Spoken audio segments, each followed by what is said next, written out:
I'd like us to cross over all the way to our city center studios. Data from the budget policy statement now shows that a majority of counties spend above the recommended 35% of their revenue on wages, a trend that is curtailing their development expenditure, with only 4 counties meeting their revenue targets. And later on, we'll be having Jimmy Mbogo, who will be speaking to us from our city center studios to tell us about this issue of counties. Because for the longest time, we've had the conversation of counties generating their own revenue, sort of supplementing from the government. Because when we pile everything on the national government, it becomes a little bit hard. So how can county governments be encouraged to generate more within themselves? Well, at this particular moment, later on, we'll be crossing over to Jimmy Mbogo, will be giving us the ins and outs from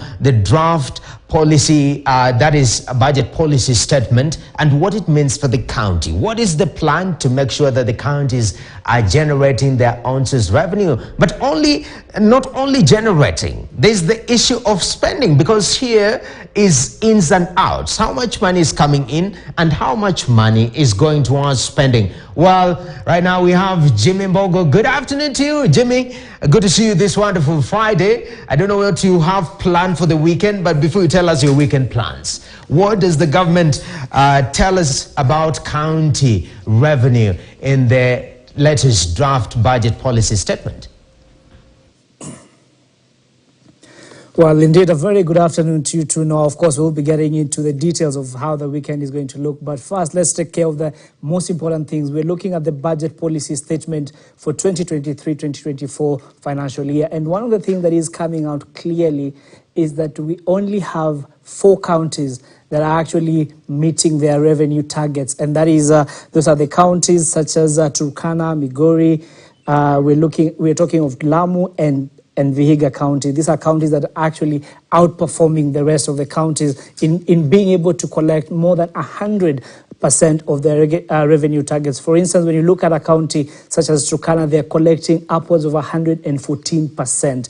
Now, the biggest concern that most analysts have been having is the fact that when you look at some of these counties, they are heavily reliant on the amount of money that are going to be disbursed from the county government. And of course, what the constitution says, which is about 360 billion shillings.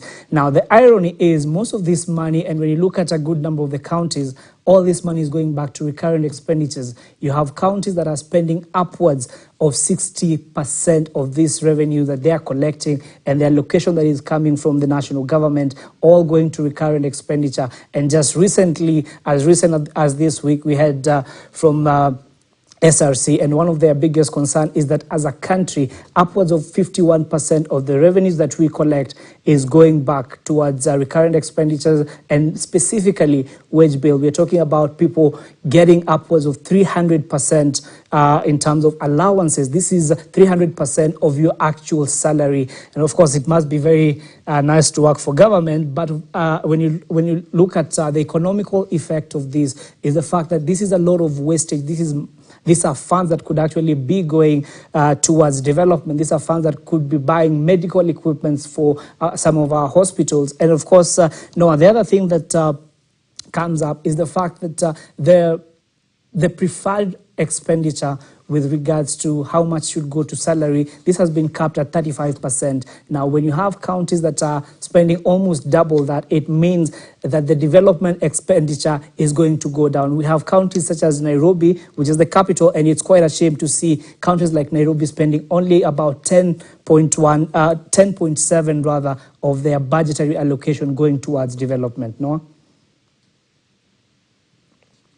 Jimmy, I think that is very important, that we understand where our counties are actually standing in regards to planning for the financial year 2023-2024. And I'm glad that you are able to give us the status quo and what it portends. We expect a story in the evening in regards to the same issue, going deeper into it briefly.